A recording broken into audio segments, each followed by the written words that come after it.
Hello, everybody. Welcome to another Poison Pen podcast. My name is Patrick. I am our science fiction and fantasy selector, but today I've got a really fun guest. A personal friend of mine, we introduced you to her last year for her book, Kitchen Witchery. Today, she is here to teach us about gardening with backyard gardening witchery. So the one, the only, the very famous Laurel Woodward. Laurel, welcome. Thank you so much for coming and agreeing to do this. This is great. What a wonderful introduction. Thank you. And thank you for having me. It's always a pleasure. It's always a pleasure to talk to you, Patrick. Well, as you know, last year, if anybody was watching, and we had quite a few watchers.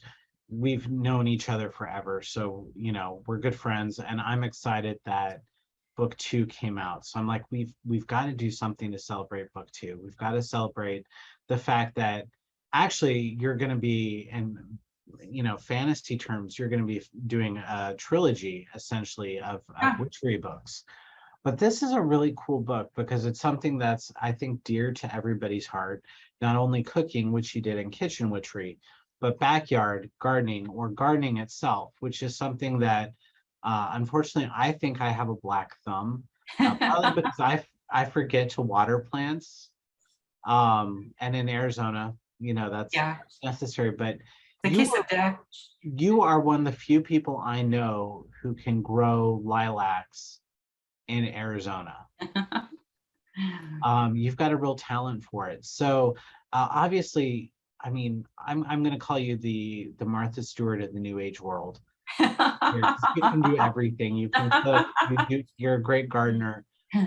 What was it that got you into gardening and just started becoming really a master gardener?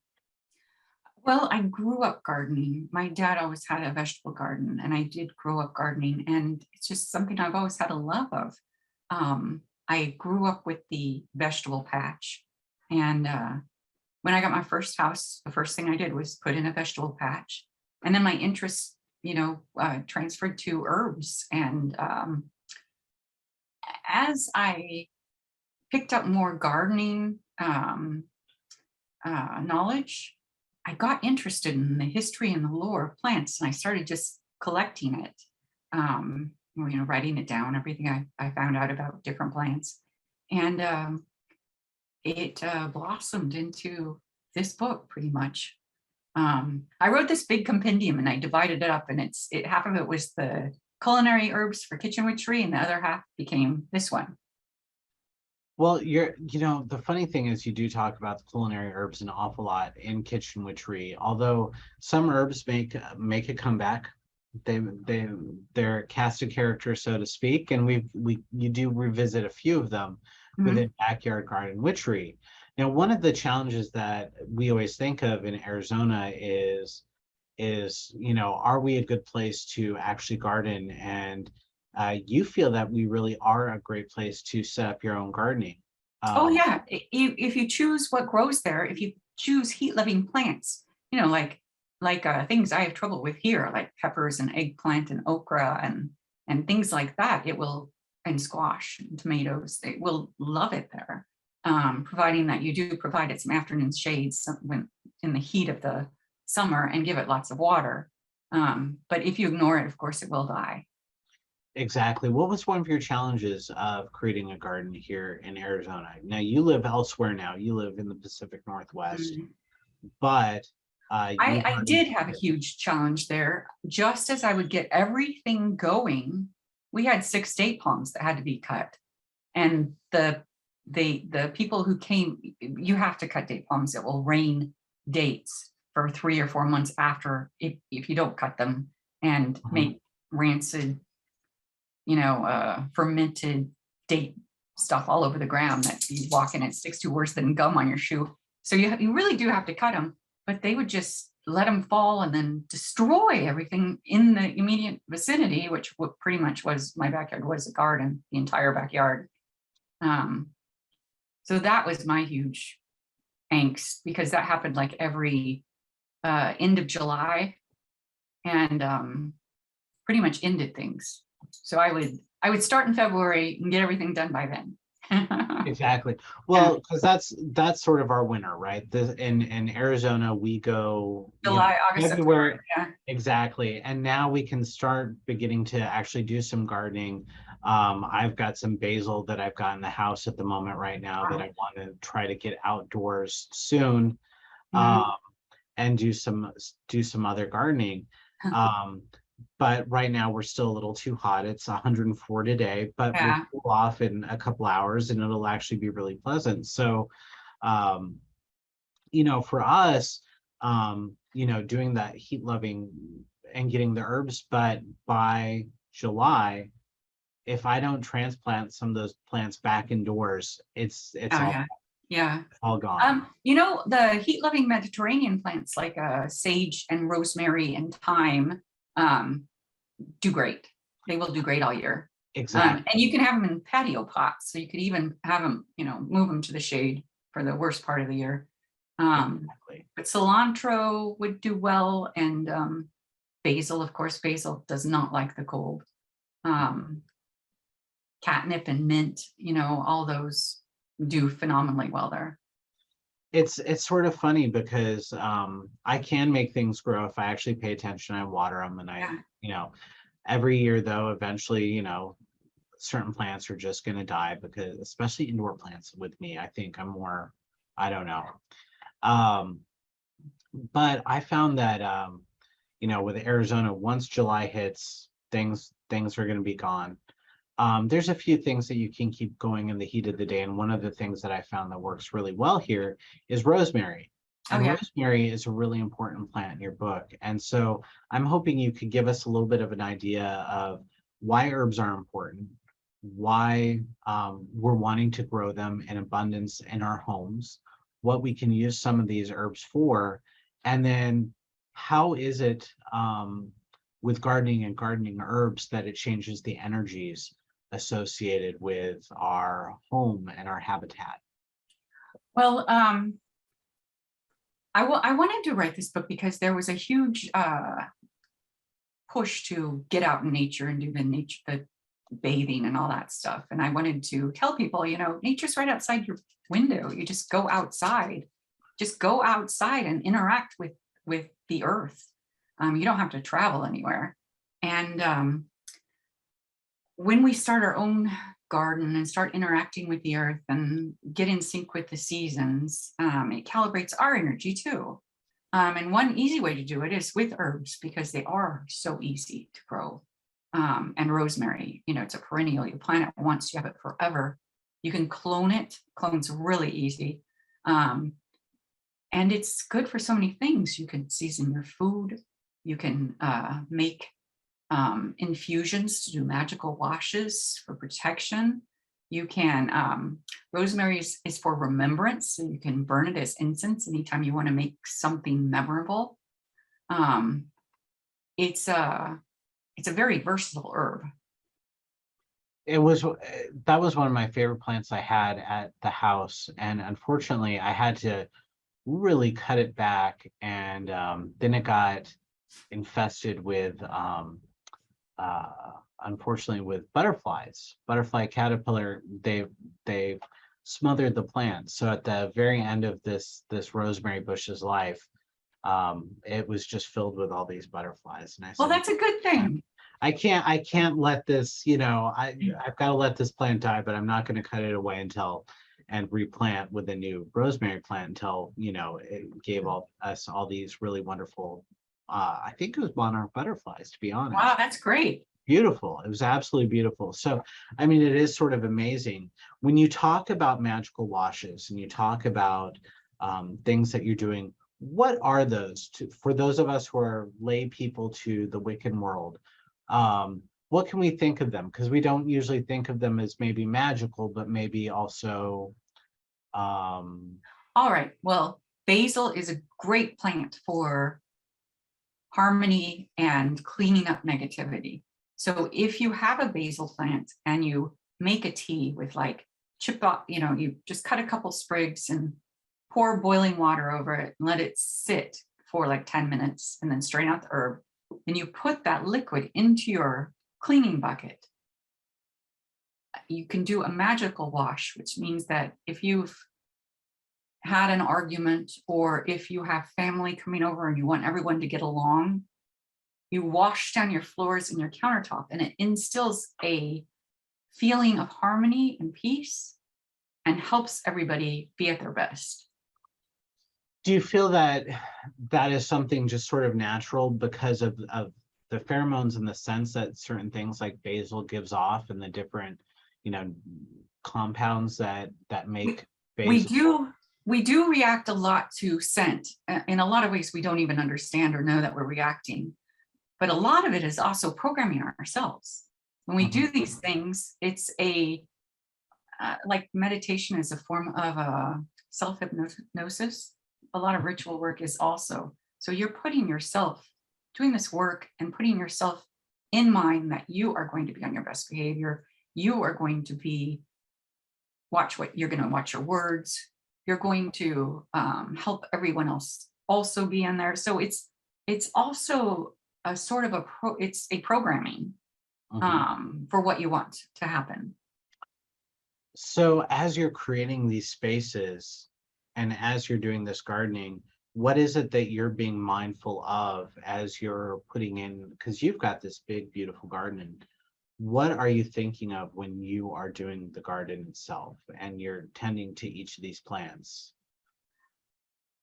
Well, when I planted it, when I started it, it was for my vegetable garden was to furnish my family with nutrients, for health, for happiness and abundance and all of that. But I go out and talk to my plants every day.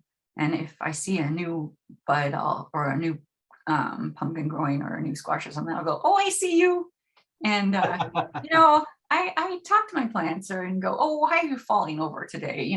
Let me help you prop up here. And, what's going on with you? And my kids think it's a little nutty, but I've always done that. I've always talked to plants. And I really feel that they respond to you when you do. There's actual scientific evidence that plants do respond to our voice. They respond to our touch. They respond to us interacting with them. Whether or not we can say that's a consciousness within the plant itself or a cellular response. I mean, in plant biology, my plant biology classes, we would have said that's just a cellular response, right? But they do say that plants grow better when exposed to music, exposed to talk. And I think there's a certain level of mindfulness and maybe a little bit of an awareness that they're being cared for and watched after. There's so much interesting scientific study going on right now about plants. And there was a German forester who wrote the book about trees and how they communicate through a system of fungi in their roots, and how they care for each other and send messages when they're being attacked on one end so the trees on the other end can prepare for it. And I just read Thus Spoke the Plant, and it's just fascinating things. She, in her studies, she discovered that plants react very similarly as people do. I read this other one about this, the shaman was talking, I forgot which one it was, but he was talking about when the problem with the difference between herbal remedies that we grow ourselves and the difference of buying something made in a pharmacy is that when you take a plant under your care and you nurture it and you form a relationship with it, it ceases to be an ingredient and becomes an ally. And you get a much greater healing or whatever your intention is to support whatever you're trying to do than you do if you would just get a pharmaceutical product in a bottle. So what would you say in Arizona would be the most medicinal plants to grow? What would you suggest us have in our garden at any given time? California poppies for one. Well, it depends on what you want. For right now where we are in this world with all the craziness going on, California poppies, lemon balm, even catnip and oh, I can't think of others that would grow there well, but those are all nervines. And if you grow those, you can use them in all different things, from cooking with them to having them in teas, and they stimulate relaxation and make life happier, and you're not as crazed. You know, you can cope with things. They alleviate sadness and restore hope. California poppies grow like a weed there. Mm-hmm. They do. Yeah. They really, really do. What would, in terms of, lavender is also another really good. Yes, lavender is also nervine. You're right. Also, and aloe. Aloe is, Yeah. but I don't know if you classify that as a nervine. No, you classify. That would be a first aid plant, because it's so good for the skin and accelerating healing. Aloe is a wonderful plant, though I have one in a greenhouse here. Oh, nice. To keep it, just to keep a little bit of your old home in your new home. I have a bay tree too that I had in Arizona, and then it went to California with me, and now it's here. Oh my gosh, how did you keep it alive over the course of it was little, and now it's grown, and it would be huge, except that I use it all the time. It's a slow growing tree. It's been repotted like 4 times. But it just needs warmth. It could grow, they say it can grow in an 8 zone, which I am here, but it's not supposed to get below 20 degrees, and it does on occasion. Exactly. So can you, for those of us who are pretty lay in terms of understanding our herbs, what are nervines? Because this is something we talked about a little bit beforehand, and I found really fascinating. Well, a nervine is a plant with properties that that I don't know the clinical definition off the top of my head, but basically they relax you, they soothe you, they make life more pleasant. They make you cope. They balance emotions and give you energy to cope with anxiety and nervousness. And like lavender is one of the most well-known nervines. Yeah, it's and that's one I think is pretty easy to grow here, and it's just absolutely beautiful. It smells good. It brings in the bees, which I really like. And it's edible. You can cook with it. Exactly. Yeah. Really good in ice cream. I'm an ice cream aficionado. Yeah. So I always say that that's one of the best things you can put into. I flavor kombucha with it. It's one of my favorite kombucha flavors. Now, in terms of that, let's say that you're going to be gardening for the home garden, for doing things like creating your own kombuchas, creating your own teas. What are some of your favorite plants to grow for your vegetables, and what are your favorite plants to grow for your herbs? Well, my favorite vegetables are always squash and pumpkins, because they're so generous. You know, they start giving you things immediately until you have an overabundance. You're giving them away and feeding the animals and putting boxes together to send off with anybody who comes by, because you have just way too many. And I just love that. And plus you can make so many things, from savory dishes to sweet dishes. I'm growing 3 kinds of pumpkins right now, and it's just fun, and they last a long time. Whereas a summer squash, you have to eat up pretty quickly. Right. A pumpkin will last until February. It's if you store it right. I don't know if we could store them very well here in Arizona for as long as where you are. I don't know. They might mold quicker. I'm not sure. Yeah. But if you don't cut them, if you leave them whole and they've been they've been cured, set out in the sun and dried a little bit, they should last for a long time. So in terms of we had a great question that popped up on YouTube here, and I want to go back to it because they asked a really great question. Laura said, hi, Patrick and Laurel, very interesting topic.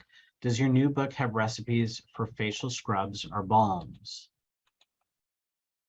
No, my 3rd book does. which is exciting too. But you know, to be real honest, you do write a lot about different teas that you can make. For instance, Yes. Yeah. in Backyard Garden Witchery, you've got some natural teas that you can use to kind of assist with healing a little bit, because you can't shy away from wellness when you're talking about gardening, or in your first book, Kitchen Witchery. Right. Both books are very much about wellness. There are a lot of recipes, but a lot of them, and there are a few edible ones. There's a section of Kitchen Witchery. Most of them they're either a magical recipe or a garden recipe for you know, a organic way to take care of some sort of pest or something, or a fertilizer. What are your favorite natural organic fertilizers and your favorite natural pest repellents? Neem oil for pests, which I've been using an awful lot right now on my squashes because I have a powdery mildew that's taking over, and I've had to clip all the leaves and then give them a good dose, and it really, really does well in controlling them. Vinegars work really well for different things. What was the first part of that question? I'm sorry. Your favorite natural fertilizers, organic Fertilizer. fertilizers, Oh. and your favorite organic pest. I compost, and if you take time to enrich the soil with natural mulches and your kitchen cuttings that you've composted, that's the best fertilizer. But comfrey leaves are fantastic. You had a really interesting little article in the book on comfrey. Can you explain what comfrey is and how you would create the fertilizer with comfrey? Comfrey is it's pretty invasive. It grows like a weed. If you plant it, you have to kind of be careful because it can take over, and it's hard to get rid of once it's established. But it's so good for plants. And if you just, you know, cut up a whole bunch and chop it up and stick it in a bucket with a lid and just let it percolate, it makes this amazing garden. That's condensed, and then you take the liquid and put it in water, and it is a great garden. It's a wonderful plant food. It's really high in different vitamins and things, and it's great for any sort of hungry plant like a squash or a tomato. When you talk about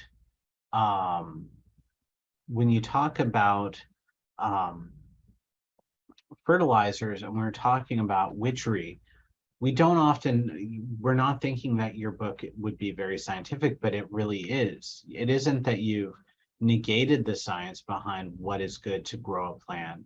It is using some of the herbs and growing some of the items to help with energies, to help with your own personal lives. That, again, that sense of mindfulness or meditation that comes to gardening. What are some of the things that you've learned that are incredibly scientific that you've sort of applied to your own gardening without being like Monsanto?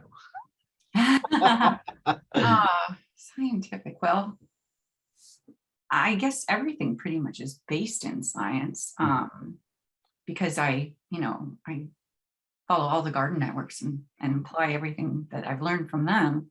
And then I read a lot of garden books as well. I was reading one, and it wasn't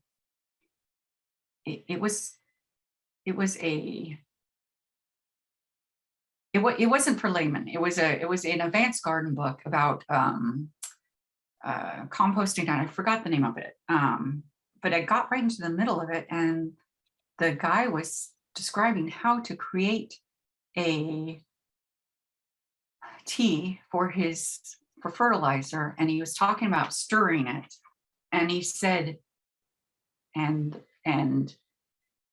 as you're stirring it, think about all of the wonderful things that it's going to do to your plants, and think about all the ways that you're going to use your plants, because our thoughts processes are going into this, formulate this.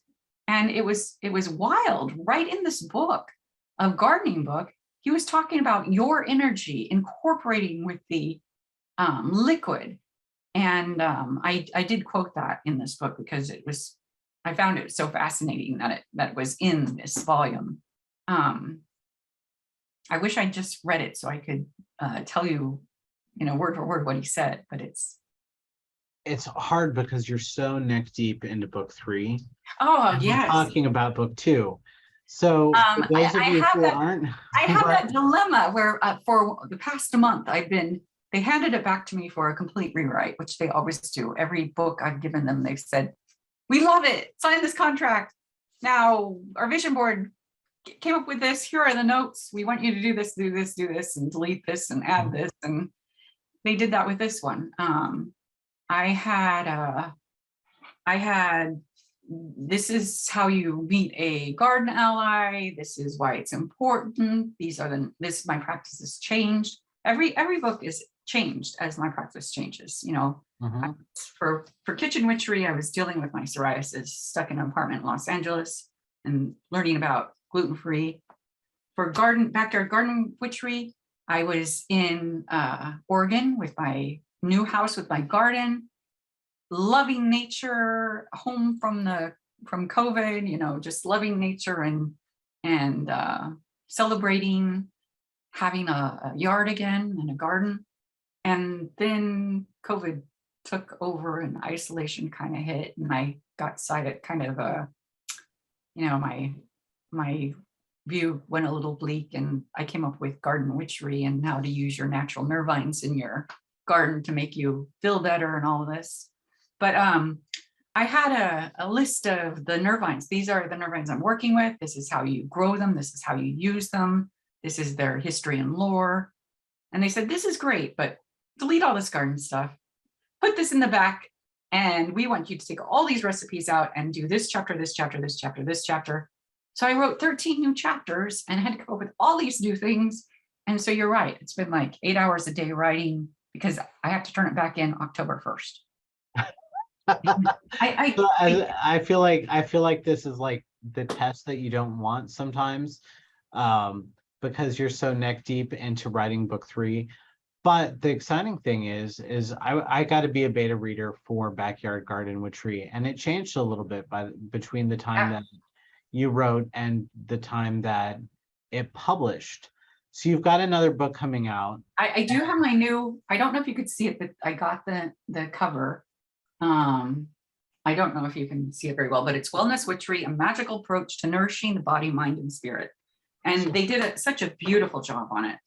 They know their market. They know, so I completely trust them. So one of the neat things out of this book that I really liked with Backyard Garden Witchery is you talk about, for instance, burning candles using some of the things that you've grown and dried, creating your own smudge sticks. Oh, yeah. Something that I thought was really fascinating. I think of smudge sticks as something that you go to the New Age store and buy, right? Yeah. You make your own. Yeah. So what are some, when you're doing, I like smudge sticks just for the scent that it can provide a house. It can kind of clean it up a little bit. I know one of my sisters uses it to kind of adjust the energy. She believes strongly in this. What are some of your favorite ingredients for creating a smudge stick, and how do you create a smudge stick? Well, you choose a plant that smells nice when it burns, and you look at what it can do, like sage, all the sages, even garden sage makes a really nice smudge. If you're having problem with the pesky neighbor talking behind your back, you can take lamb's ear. It puts up this tall thing, and if you take that stalk and wrap it in the sage and then make a sponge stick, that banishes, it ends gossip. So you can tailor them for your need. Gotcha. So rosemary makes a great smudge. You don't have pesky neighbors where you live. I know where you live, and you're now in the middle of nowhere now. Yeah. I wouldn't call it middle of nowhere, but you're more remote. So what are some of your favorite things, because you're remodeling this entire farmhouse? You and your husband are going through and doing this beautiful remodel, basically doing it yourselves. Yes, we are doing it ourselves. Yeah. Yeah. So for instance, when you came into the farmhaus, I saw the initial pictures. What was the You first? were worried for me. I remember you I saying know you I were was a worried. little concerned It about looks that. kind of haunted there. What's that stain on the floor? Was somebody murdered in that room? I know. I was a little concerned. There was that bathroom that looked a little sketchy, Lori. I'm sorry, but yeah. This whole Yeah. place looked sketchy. It really did. It needed no, the previous owner was an old man who got Alzheimer's and was moved out into his caretaker's house. So for 10 years, nothing happened here, and no one even lived here for 3. Mhm. So it was very neglected. Um, but now it's getting new and refreshed, and we've added a room, replaced all the windows and the siding, put in new floors, we added a bathroom. It's completely changed. So do you feel like that's part of the challenge of writing and why you feel like you might be a little bit under the wire for book 3 because that takes a lot of energy as Because I well. have the great distraction of this project, yes. Yeah. And that it's going to start raining in like 2 weeks, and we need to quickly finish the outside. Yeah, Yes, yeah. yes. You know, I tend to, I'll get up and I'll write until like noon, and then I'll go help Andy do a few things, and then I'll finish up. it cracks me up because every author I've talked with lately has talked about this last minute push for finishing up their books. So I'm obviously you're finishing up Wellness Witchery and you've finished Backyard Garden Witchery, and that actually you finished that and it went to final edits, I want to say 6 months ago. That was March, wasn't it, when Backyard Garden Witchery went to your final? I think so. That's so, I mean, in terms of that, it takes a village. It's really weird and so now we're talking about publication, and it came out about a month or so ago, a Yeah. little over a month. Mhm. And our schedule here at the store has been so busy, it's taken us a while to collaborate on a time that would work for everybody. But it's amazing how much that process is of writing a book and really how it takes a village. And it's not that different from fiction in terms of when you're writing a nonfiction book, of that entire process of going from beginning to end in terms of edits. It sounds very, very similar. Yeah. Yeah, there's a lot involved. And I really had no idea that the process was like this. Even working there at the store, I just didn't understand the challenges that you're faced with.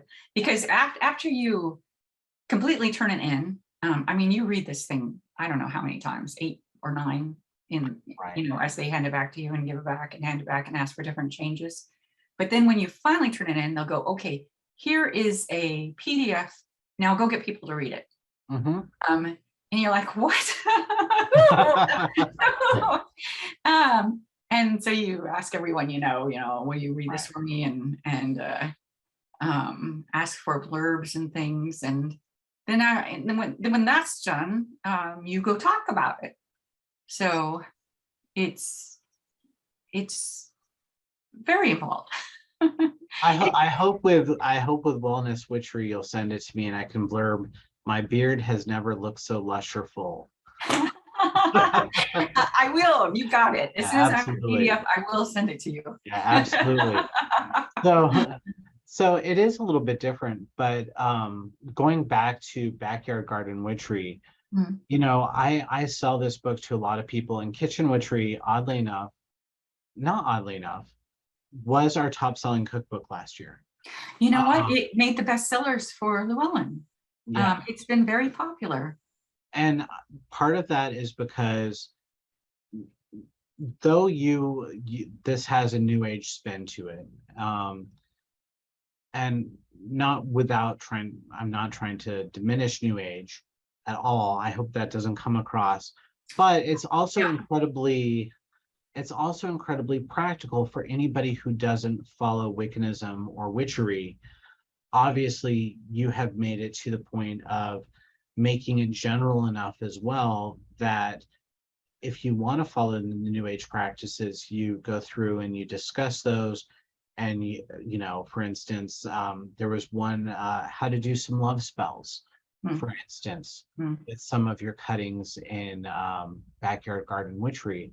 But then you also get into the practicalities of composting.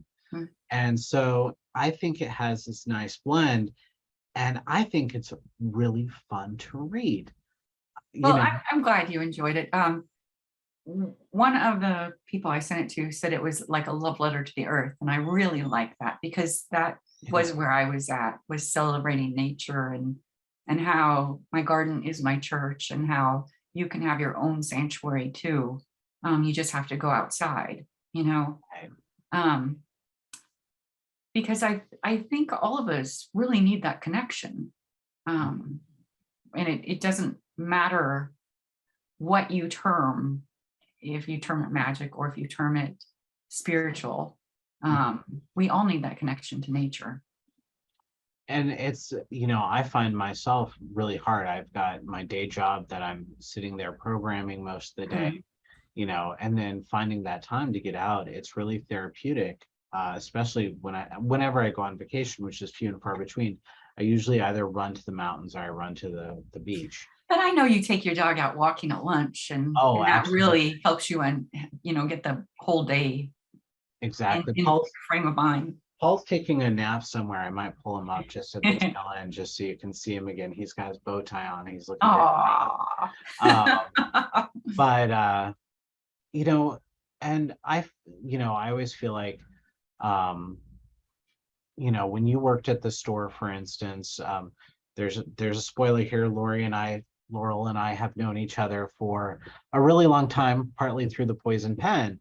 Um, and I think that one of the things that we would always do as well is pass back and forth urban fantasy to each Yeah. other, because I think you liked the wish the magic portion of it, and I always liked the adventure and the detective novel, so we'd always pass back and forth those books.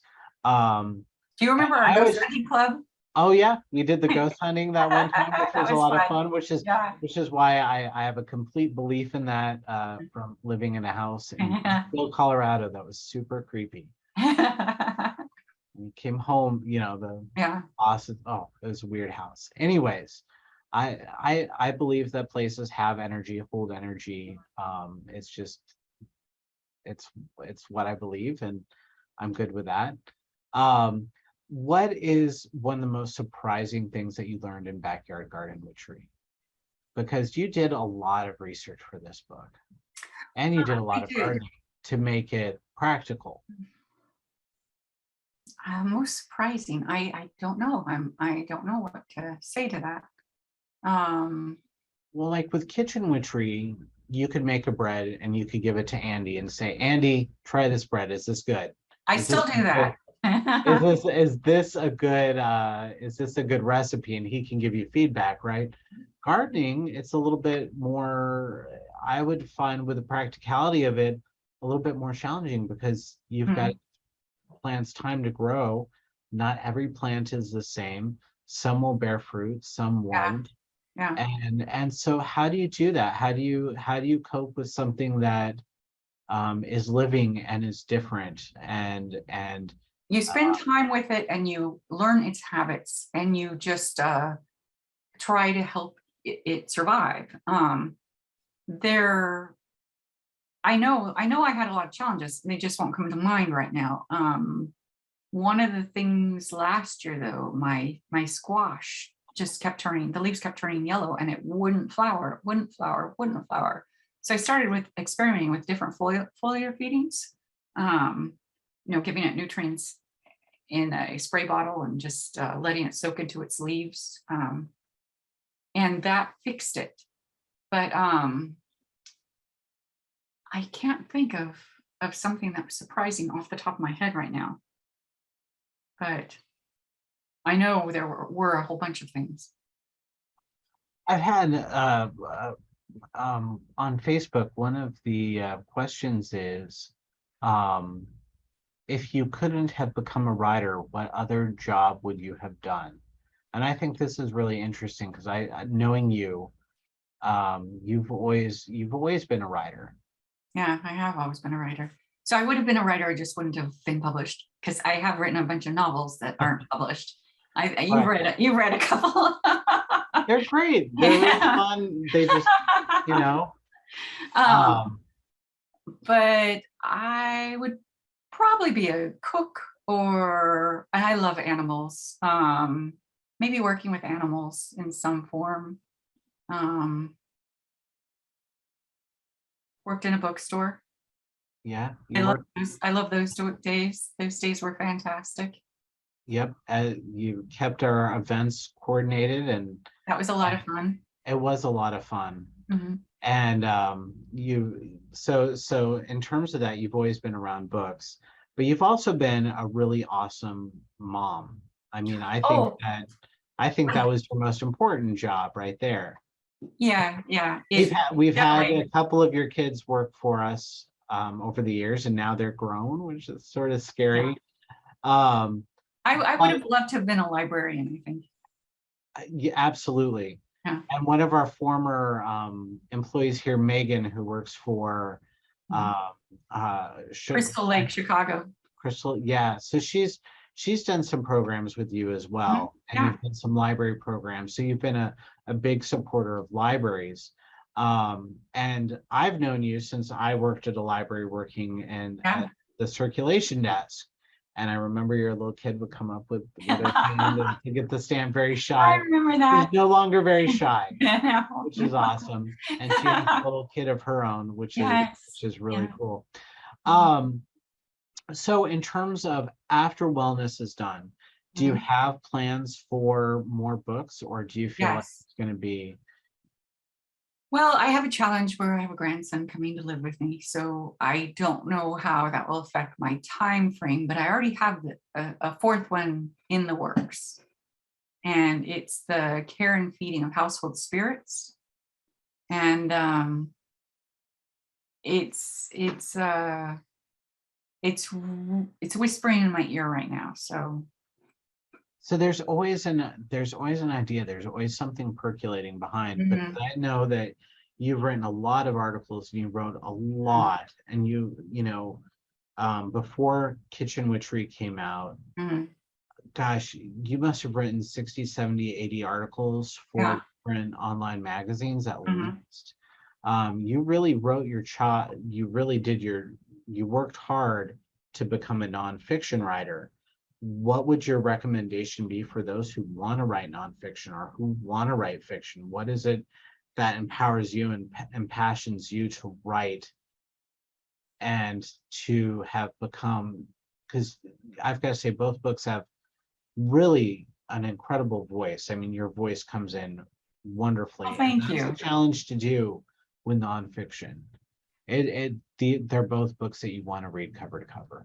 Well, regardless of what you're writing, you just have to do it. You just have to, and you'll have some terrible days where you don't, might get one paragraph out, and then you'll have those fire days where you just, write and write and write and write, and you might throw it all out the next day or put it in a cut bits folder, but you need to write every day. That is what creates you, is just doing it. You just do it. Now, with Enjoy it. Just do it and enjoy it. so in your publishing process, you've every time you've said you've come through, you've given Llewellyn your book, and they say, "Okay, this is brilliant." They say, "Oh, we love it. Here, please sign this contract." And then you Uh-huh. sign it and send it back, and they go, "Okay, it's going to the vision board. Here are our notes. We want you to delete this and move this and change this and add this," and it becomes a completely different book. And that's okay. I'm fine Yeah, with that. It's hard work, but you have a team who supports you and will put you in the right direction, and they know what they're doing. exactly. Um, Now, what's it like working with the largest new age publisher in the United States? well, Because I have they're my own on, little team. So, and I've had these same two women editors for all my books, and they're very good, and they know their stuff. Um, and they tell me they tell me what I need to do in terms that I can understand how to do it. Mhm. They're just wonderful. And then I have a beautiful cover artist, and then it goes to, it's proofread 3 different times. Right. And so I have a team that creates these for me. You It, know? it helps. It helps shape the book just to make it more polished, more Yeah. clear, more precise. Mhm. I've got to say that your book, one of the things I truly love about Backyard Garden Witchery is the fact that regardless of where you live in the United States, I think that you've provided each person with a lot of tools to go into their backyard and to actually grow and to create their home into whatever they want it to be. Um, and you've provided us with a lot of good knowledge. For instance, one of my favorite blurbs is on catnip, which I had no idea catnip was as useful for people as it is. It's I, for I cats. just always thought it was fun to give to my cat and watch him Yeah. roll around on it and then lay on top of it and just have a good time. Um, and the other cat, no, didn't care for it, Yeah. didn't need it, but the other one absolutely loved his It cat. is funny how that is that way. Yeah. So, I mean, you give us some really practical tools on how to use some things that we've never really thought of, maybe Well, not necessarily using in our garden. I also covered garden basics where, you find out what you have to work with. You find out what your soil type is. You find out what your grow zone is. You find out how much sunlight you have in different areas. Mhm. And then you can buy plants that who meets those needs. If you have a woodland garden, you can't grow vegetables because they only need 8 hours of sun. Right. So you have to gardening is easy if you choose to grow what will grow well in the zone that you have, Mhm. in the area that you have, Mhm. whether it's a patio with pots or a balcony or a woodland area or a desert. There are plants that will grow happily and thrive in those zones. And if you figure that out, you will be successful and gardening will be a joy. One of the one of our customers, Pat, she has a question.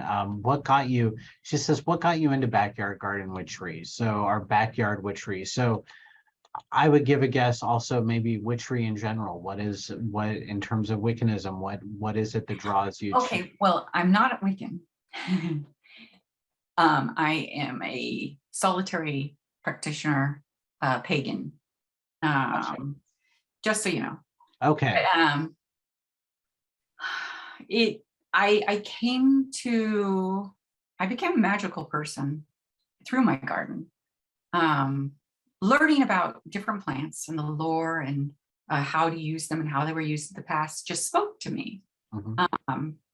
And it introduced me to a lot of new ideas. Mhm. And I learned how to meditate, and I learned how to um, sharpen my awareness, and I learned how to uh, open my awareness to signs and synchronicities and just the things going on around me. Mhm. Um, and I started talking to my plants.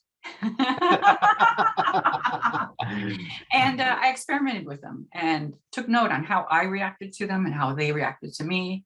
And it's just, my life became magical.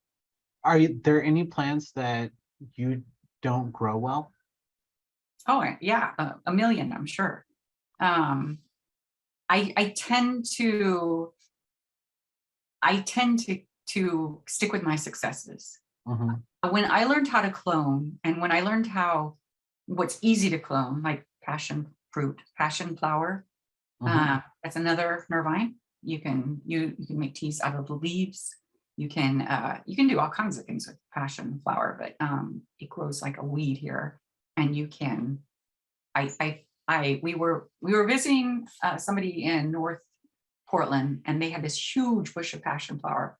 And I said, may I take a cutting? And they said, of course. I took it home and I made a whole bush. And now I brought it up here and to my greenhouse. And I love the ease of plants like that. Like roses, you can propagate really easy. I have all kinds of roses from all over my neighborhood in Tigard up here, just because I love roses and they're so easy to grow. I tend not to grow plants that are hard to grow because I don't want the challenge. Exactly. Or, Mhm. you did those lilacs, which was amazing, but those were really hard to grow in Arizona.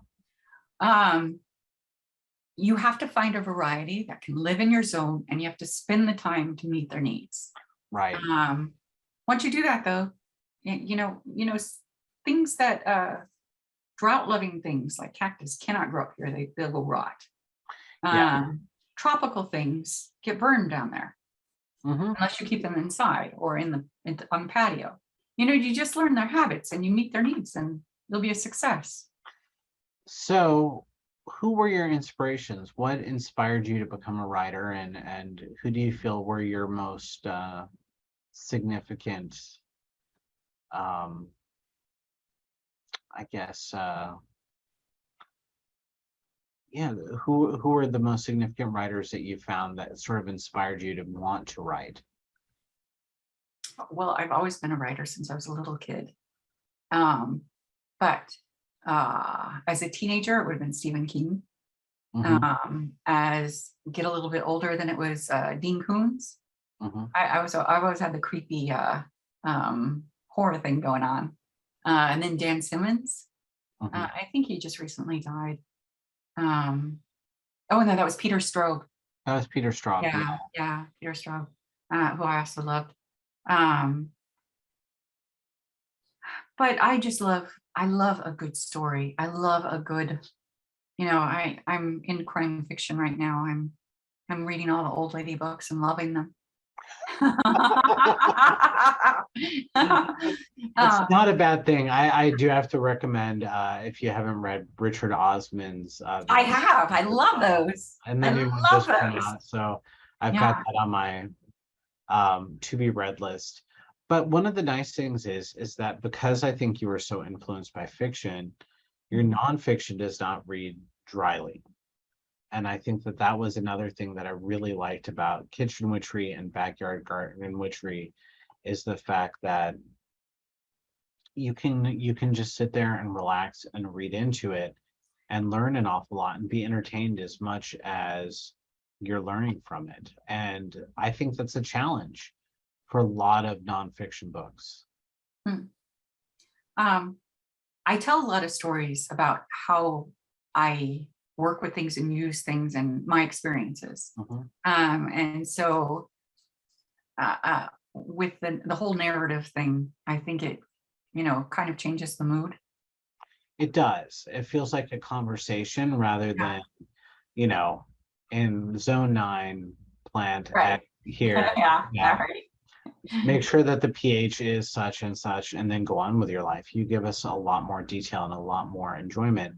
So one of the nice things is having a relationship with you, Laurel, is that we were able to send you books, and you were Mm. gracious enough to sign both Kitchen Witchery and Backyard Garden Witchery for us again. So for those of you who want to support Laurel and want to make sure that more books like hers get published, certainly more programs like this get on air. You can buy from the Poison Pen. Our accounts go back to Llewellyn, and of course, then they give Laurel a paycheck and say, "Here you go, write more." And we can watch her cram every October, usually around the time when we start talking about these Yeah. things. Um, so you said that Wellness Witchery is just about done. You're just about done going into your edits. Mm. What are you looking forward to most? I mean, how much time do you have once you send it in? Will they send you in and say, here's some rewrites? Well, if it's like it was last time, my first editor will read it and say, "Oh, this is great. Now cut 20,000 words." That's Mhm. that's what happened last time. um, I don't know what's going to happen. Um, I think I'm closer now to following what they like, just because I've done it 3 times. Right. I've learned a little bit of their model and what they are looking for. I'm not sure, but I know that they will hand it back to me. And then when they have the PDF, they'll hand it back to me to shop for blurbs. And then when it's completely done and everything is set, right before it goes to print, they hand it to me to read through again to make sure there aren't any errors. And in Kitchen Witchery, I found a big error in the very first recipe. Half of the flour got cut out. And I was able to say, stop the presses. We have to put this back in. And they got it right in. They fixed it. Oh, that's great. Yeah. But yeah, there's a lot of back and forth and a lot of reading of the same thing over and over and over again. So Pat has a really good question for you. She says, I have weeds in my garden that I've never had to deal with before. Bad vibes? Ever sage a garden? So what would you recommend for her to do? Well, I think you should see what they are. Find out what kind of weed it is. Is it a weed or is it just a plant that you haven't met yet? A lot of the things that we call weeds are actually herbs, and some of them are edible, some of them are medicine plants. A lot of them came here from the old world. They were brought here by the people who came over as medicine or something. So I strongly suggest you find out what they are first. And then once you decide that they really are a weed, if you want to get rid of them, just pull them. But you might make a new friend. Yeah, you never know. You never know. And or maybe that it could be something that's good for it, but it can be challenged because you got to let it grow, right, to be able to identify what it is. No, if you use one of the plant apps now, there are so many out there. You can snap it when it's pretty young, and it'll tell you what it is. And some plants, are great. If it's a native plant, it might be great for the environment, or it might be important for some species of butterfly. Just get to know it and see what it is, and see if you can make it have value. That's like the rosemary bush. Like I said, last year it finally died, but as it was dying, it made itself a home for monarch butterflies, and I just had all these monarch butterflies that came out of that dying rosemary bush, which was really kind of neat. Yeah. It was fascinating. So Laurel, what would you recommend in terms of, as we're getting close to fall, some parts of the country we already are in, how can we prepare our gardens for next spring? Well, that completely depends on where you live. A lot of places, just leave it and wait. Some you cover with a plastic to, if you're in a hot spot, it will kill all the seeds and make it, ready to plant next year. You can mulch it really good. That's what my zone I'm in. That's what I do. I have to mulch around anything that might need protection from the winter, but it doesn't freeze here. And it doesn't do a hard freeze here. So a lot of things winter really well, but my tender perennials, like my dahlias and things like that, I do mulch really heavily. And if we're going to have a winter storm where I know it's going to be really cold, I will turn a plastic garden pot over them. I have them marked where they are, and I'll set it on top just to give them some added protection if it's going to be frost or something, or snow. I'm amazed you can have your own corn.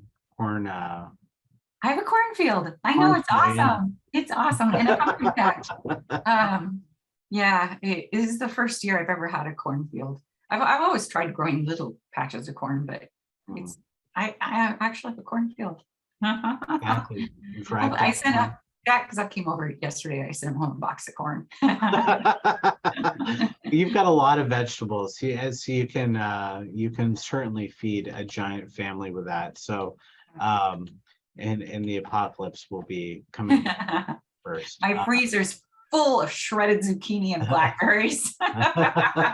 Zucchini did really well here this year. I've got to say, we had a lot of zucchini by the time we had a few customers who grow zucchini, and they came by with their extra zucchini.